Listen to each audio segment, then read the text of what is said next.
Et yo tout le monde, ce canal, on se retrouve aujourd'hui pour une nouvelle vidéo. Donc tout d'abord, pour ceux qui me connaissent pas, n'hésitez pas à vous abonner, croyez-moi, vous ne serez pas déçus. Donc dans cette vidéo, je vais vous dire mes petites astuces, conseils, ce qu'il ne faut faire et ce qu'il ne faut pas faire pour atteindre ces 1000 premiers abonnés. Donc j'ai réuni ce que les gros youtubeurs ont dit, ce que les moyens youtubeurs ont dit, un peu ce que tout le monde dit dans leurs vidéos, comment atteindre 100 abonnés, 1000 abonnés, 10 000 abonnés. Et j'ai aussi utilisé mon expérience car moi je suis à plus de 2200 abonnés comme vous pouvez le voir. Donc je commence quand même à pouvoir donner un avis sur le sujet des abonnés sur YouTube. C'est pour ça que j'ai divisé cette vidéo en 5 étapes, plus les choses à ne pas faire, très importantes, les choses qu'il ne faudra vraiment pas faire. Vous les aurez en fin de cette vidéo. Et en toute fin de cette vidéo, j'ai aussi un bonus pour vous vous remercier d'avoir regardé cette vidéo. Un système qui vous permettra déjà de gagner des abonnés. Donc ça peut aller de 50 à 100.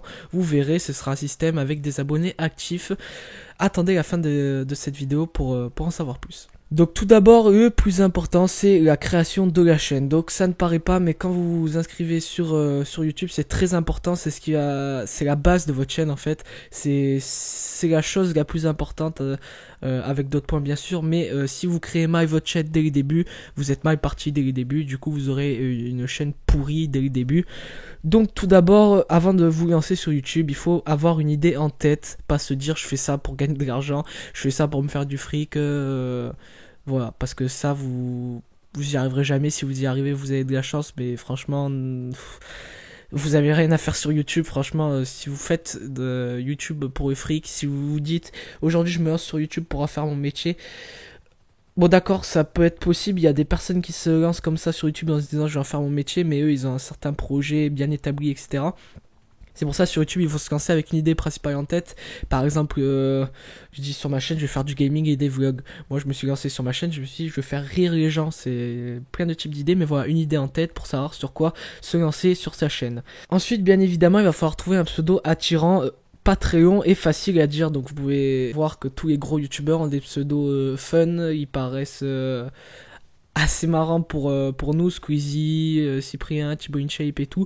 C'est des pseudos qu'on arrive bien à retenir, et c'est grâce à cela en partie que les youtubeurs ont réussi à percer. Bien sûr ils réussissent en partie grâce à leur contenu, mais voilà, le pseudo c'est très important, donc n'y réfléchissez pas 2 minutes, mais prenez bien le temps. Je vous déconseille de faire ce que des youtubeurs disent. Là il y en a plein qui font des vidéos, vous piochez des lettres dans un sac et tout. Vous pouvez trouver un pseudo stylé, mais franchement je sais pas, prenez votre nom, essayez de faire quelque chose avec, ça peut donner quelque chose de stylé. Donc moi c'est Sipao qui m'a donné cette idée, du coup ça m'a plu, je l'ai pris. Mais franchement, penchez-vous vraiment penchez-vous vraiment sur votre pseudo.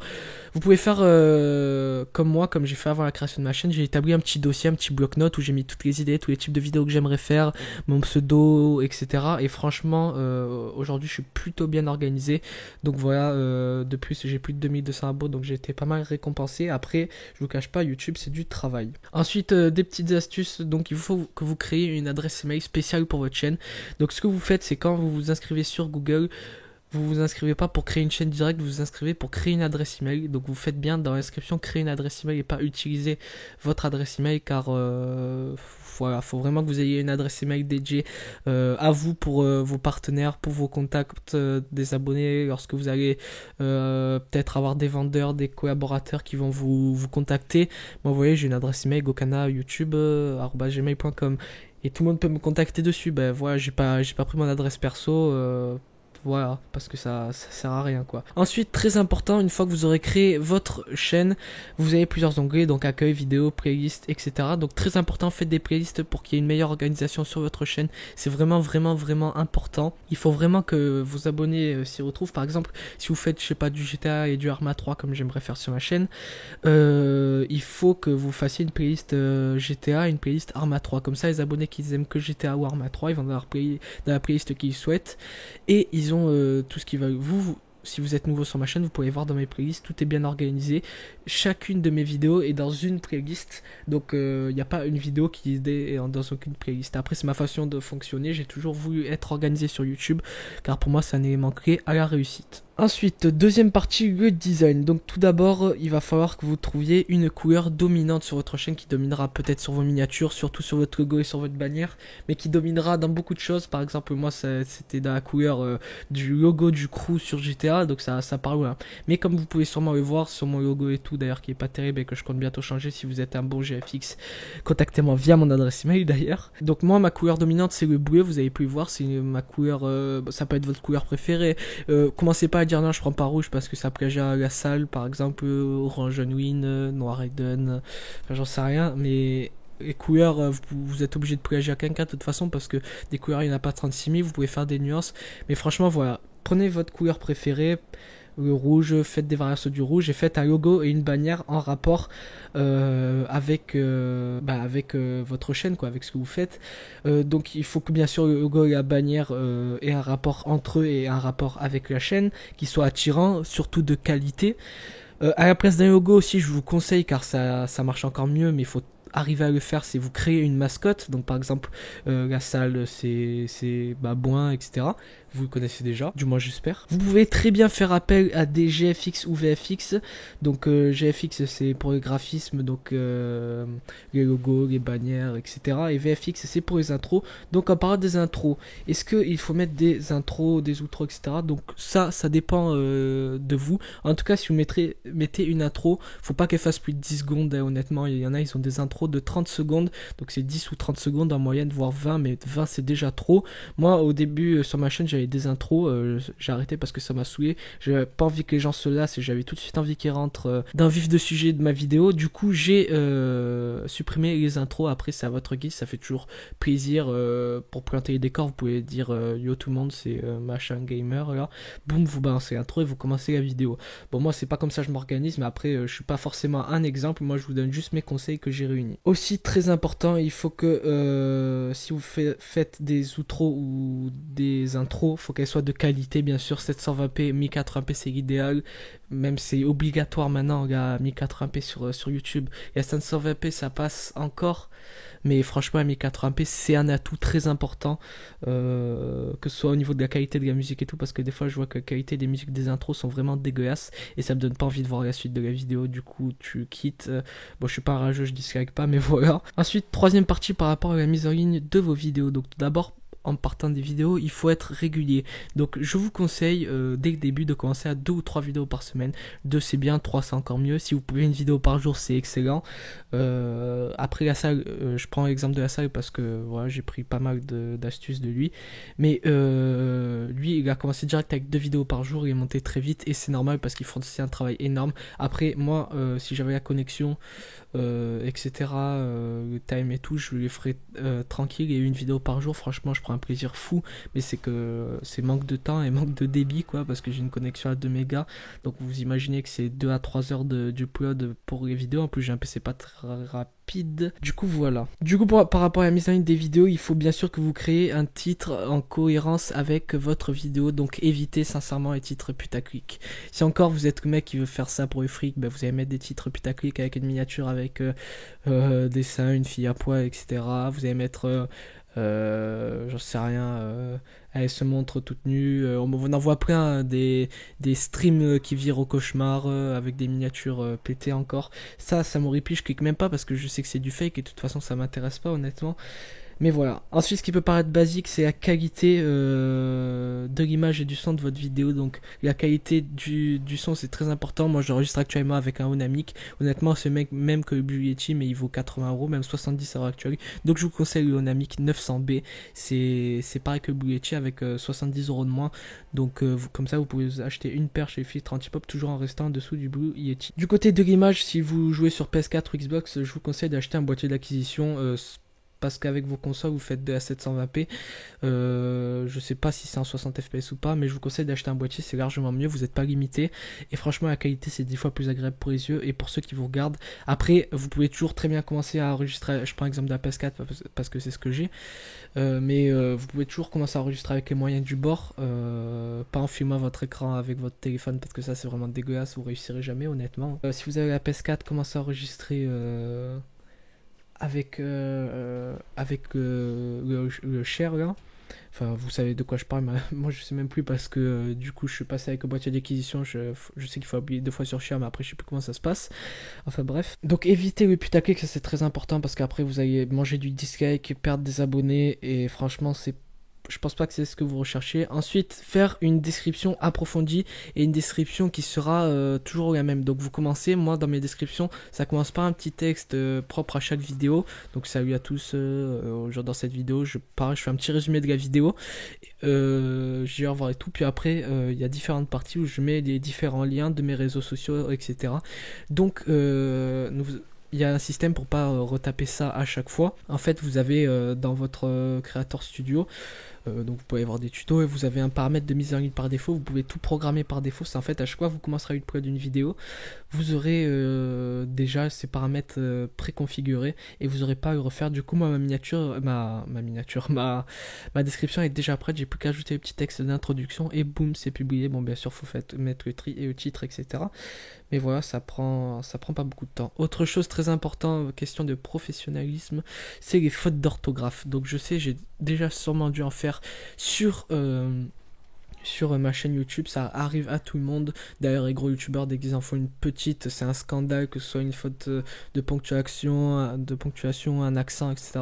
Ça fait scandale. Écoutez, ça arrive à tout le monde de se tromper. Moi, j'ai dû me tromper un paquet de fois. Je suis sûr, dans cette vidéo, dans la description, là, il y aura sûrement un problème. Là, je suis sûr, il y en a, ils vont aller vérifier. Enfin, voilà, franchement, faites vraiment attention. Je vous conseille un site qui est celui qui s'affiche à l'écran, là. Ça s'appelle Bon Patron, c'est un correcteur d'orthographe. Vous saisissez votre texte, il vous dit les fautes, les accords, etc. Et ça marche vraiment bien, croyez-moi. Vous pouvez faire des textes sérieux, surtout quand vous faites des demandes de partenariat, etc. C'est vraiment important. Ensuite, quatrième partie, la promotion de votre chaîne YouTube. Donc je parle bien sûr des réseaux sociaux, donc Instagram, Facebook, Twitter, vous connaissez sûrement, Snapchat, etc. Donc il faut vraiment avoir des réseaux sociaux, c'est très très important pour la promotion de votre chaîne. Donc aussi, tout le monde peut avoir YouTube, mais par contre tout le monde ne peut pas avoir Facebook ou Twitter. C'est pour ça qu'il faut avoir le plus de réseaux possible. Admettons, vous pouvez avoir des abonnés qui n'ont que Twitter. Et du coup, si vous avez qu'une page Facebook, c'est dommage pour eux. C'est pour ça que, comme moi, j'ai un compte un peu partout, Instagram, etc. Donc, je suis plus actif sur Facebook et Twitter.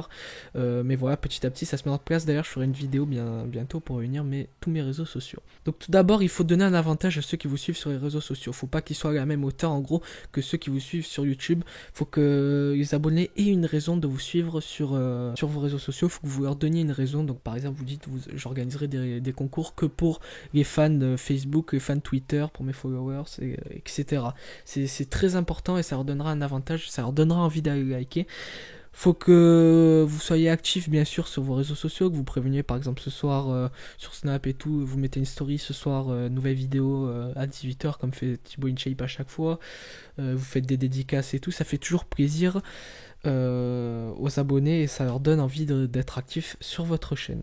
Ensuite, cinquième partie, c'est que beaucoup de personnes se posent, c'est les partenariats et les networks. Donc tout d'abord, je vais aborder le sujet du network, puis après des deux types de partenariats. Donc les networks, c'est très important. Tout d'abord, pour la monétisation de base, YouTube nous fournit Google AdSense. Donc faites pas comme moi, c'est une grosse arnaque, ça vous empêche de démarrer sur YouTube. C'est pas au niveau du problème du paiement, etc. Mais c'est que c'est vraiment une arnaque. En fait, ça vous fait baisser votre audience, vous êtes moins visible sur YouTube. Je ne sais pas pourquoi, mais je suis pas le premier à dire ça. Mais voilà, en tout cas, soyez patient. Les networks, maintenant, il y en a plus trop qui prennent à 0 abonnés, mais à 200 abonnés, je sais qu'il y a mon network qui prend, c'est The Next Creator, et croyez-moi, il fait très bien son travail. Je suis payé à temps, même si je vous cache pas que je gagne vraiment pas beaucoup. Donc voilà, mais soyez pas pressés à gagner de l'argent, ça viendra si vous fournissez un travail régulier et de qualité. Ensuite, maintenant, je vais parler des partenariats, donc des sponsors. Donc, soyez pas pressés à être sponsorisé, parce que de toute façon, les premiers sponsors qu'on peut avoir, là, celui que tout le monde connaît, c'est Gamoniac. Et je tiens à faire une petite parenthèse, Gamoniac, pour moi, c'est une grosse arnaque. Donc, notre partenariat, c'est sur un engagement d'1 an, comme tout le monde. Donc, il faut avoir 300 abonnés. Et en échange d'un code de 25€ tous les mois que je pouvais faire gagner à ma communauté, je devais mettre le lien de leur site dans la description de toutes mes futures vidéos. Donc je l'ai fait. J'ai aussi mis leur outro à la fin de toutes mes vidéos. Donc ça représente quand même plus de 150 vidéos. et plus de 150 000 vues au total, donc ça fait plutôt pas mal. Et j'ai reçu un code tous les mois, tous les 3 premiers mois, ça se passait bien. Du coup, j'avais 75 € de code que je voulais vous faire gagner. Sauf que après, je n'ai plus reçu de code. Donc, j'envoyais des mails, je voyais que c'était lu, mais pas de réponse. Donc, franchement, c'est une arnaque ce site. Ne passez pas partenaire avec eux. À 15 000 abonnés, ça vaut peut-être le coup, mais là, franchement, à 300 abonnés, vous êtes des. Enfin, en fait, on est des pigeons pour eux. On est des petits youtubeurs, des cibles faciles qui font pas beaucoup de vues, et pour eux, 25 € c'est rien. Pour nous, ça paraît beaucoup. Tu te dis à 300 abonnés, tu peux déjà gagner 25 €, mais crois-moi, c'est une grosse arnaque. Donc, ne passe pas partenaire avec eux. Après, c'est un conseil, je ne pourrais bien sûr pas t'en empêcher. Voilà, crois-moi, tu peux voir, j'étais bien partenaire avec eux, mais c'était une grosse erreur. Maintenant, je parle des partenariats donc entre youtubeurs, donc j'appellerais plutôt ça des collaborations parce que partenariat, j'aime pas trop ça. C'est très important de collaborer avec d'autres youtubeurs du même niveau que vous, plus élevé ou moins élevé. Plus élevé, c'est rare. Donc moi, ça me dérange pas de collaborer avec des très petits youtubeurs à 100 abonnés et tout, de faire des petites vidéos ensemble. Ça fait toujours plaisir et j'aime rendre service, comme on a pu me le rendre quand j'avais 100 abonnés.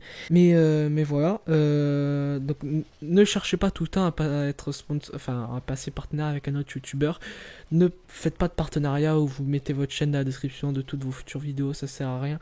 Vous faites juste de temps en temps des vidéos ensemble en vous mettant des liens dans la description. Par exemple, tu dis ouais, toi tu viens faire une vidéo sur ma chaîne, je mets le lien de ta chaîne dans ma description, et toi tu viens sur ma chaîne et je mets le lien de ta chaîne en description. Ça fait un petit échange de communauté et ça fait toujours plaisir. Donc voilà, franchement, vous pressez pas pour les sponsors en tout cas, mais une network, sachez que c'est très important et qu'il faut en prendre un. Donc maintenant, les choses absolument à ne pas faire sur YouTube, je vous conseille, sinon vous avez droit à l'échec. Donc tout d'abord, c'est, je vous l'ai dit, ne pas vous précipiter pour avoir des sponsors, car vous êtes des cibles faciles. Quand vous avez 5000 abonnés, vous pouvez commencer à rechercher, là ça peut commencer à être intéressant. À partir de 1000 abonnés, vous pouvez commencer à faire des placements de produits, mais cherchez bien, prenez bien votre temps et soyez pas pressés. Concentrez-vous sur vos vidéos et sur votre communauté. Et là, très important, et ça touche beaucoup de monde, mais quand je dis beaucoup, c'est presque toute la communauté qui a moins de 1000 abonnés, c'est le sub for sub. Donc pour ceux qui ne savent pas, c'est tout simplement un échange d'abonnement. Tu t'abonnes à ma chaîne et je rends. Donc tout d'abord, il y a que des points négatifs à cela. Un point positif, c'est que tu gagnes un abonné en plus, mais que tu vas le perdre 24 heures après. Et la personne ne sera jamais active, à part si la personne s'abonne par intérêt. C'est d'ailleurs ça que je vais vous proposer après dans le petit bonus. J'y reviens tout de suite. Et surtout, n'utilisez pas des sites, il commence à en avoir pas mal là, j'ai déjà eu des contacts pour ça, des gens qui m'ont dit c'est ce site et tout. C'est des sites en gros d'échange de likes ou autre, c'est en gros des sub for sub, mais cheatés en fait. C'est des sub for sub énormes où en gros tu peux gagner 500 abonnés dans la journée, mais des abonnés pas actifs, et la plupart du temps c'est comme les sub for sub, ils se désabonnent, donc ça sert à rien. Franchement, ne faites pas cette connerie, franchement je vous déconseille. J'ai jamais fait, peut-être que les personnes sont actives, mais franchement ça m'intéresse pas. Moi je veux des personnes qui s'abonnent parce qu'elles sont intéressées par ma chaîne. Après c'est ma façon de penser, chacun poste comme il veut, mais c'est un conseil pour réussir sur YouTube que je vous donne, et croyez-moi, Cyprien, Squeezie, Norman, etc., ils ont jamais utilisé de sub for sub, de sites comme ça, etc. Et regardez où ils en sont aujourd'hui. Donc maintenant on arrive à la fin de cette vidéo. Je vous propose un petit bonus pour s'entraider entre vous. Donc tout d'abord, n'hésitez pas à vous abonner à ma chaîne, à lâcher un petit pouce bleu. Mais je vous propose un petit bonus pour vous aider à gagner des abonnés. Donc ça peut être une dizaine d'abonnés, une vingtaine, ça dépend. Je sais pas comment va être active cette vidéo. Donc je vous propose là, vous regardez à la fin de cette vidéo, mettez en description une description brève ou détaillée de votre chaîne. Et une fois cela fait, vous allez voir la description des autres youtubeurs. Et une fois, s'il y a une description qui vous intéresse, vous cliquez sur la chaîne, vous allez voir. Et si le concept vous plaît, que vous avez envie de découvrir ces vidéos et tout, vous vous abonnez, mais que par intérêt. C'est pas du sub for sub que je fais là, c'est juste un échange. Alors je peux pas vous garantir que c'est pas parce que vous abonnez à une chaîne que la personne va vous le rendre, mais commencez pas à transformer le chat de cette vidéo en sub for sub, parce que ça risque de m'énerver un peu. Mais voilà, franchement c'est pas ce que je recherche. Vous mettez juste une description, et si tout le monde fait le geste et tout, moi aussi je le ferai. J'irai voir les chaînes qui m'intéressent et je m'abonnerai avec grand plaisir si le contenu me paraît intéressant. Donc voilà, j'espère que cette vidéo explicative à savoir vous aura plu. Croyez-moi, avec du travail, de la patience, et des vidéos de qualité, de l'originalité, etc., vous percerez sur YouTube, c'est obligé. Je vous le garantis. En tout cas, n'hésitez pas à me tenir au courant de vos évolutions, de si cette vidéo vous a aidé. N'hésitez pas à liker cette vidéo, à la partager. S'il y en a qui sont intéressés pour la mettre sur une chaîne communautaire, vous m'envoyez un petit mail à kokanaytb@gmail.com. Demandez-la moi en commentaire si vous voulez l'orthographe exacte. Et vous pourrez upload sur votre chaîne communautaire avec grand plaisir. D'ailleurs, s'il y en a qui sont intéressés pour upload des vidéos sur une chaîne communautaire pour gagner des abonnés, ben j'en ai une. Vous m'envoyez aussi un mail à kokanaytb@gmail.com. En tout cas, voilà, ça va être tout pour cette vidéo. Je vous souhaite une bonne journée et je vous dis à la prochaine vidéo. Allez, ciao, ciao.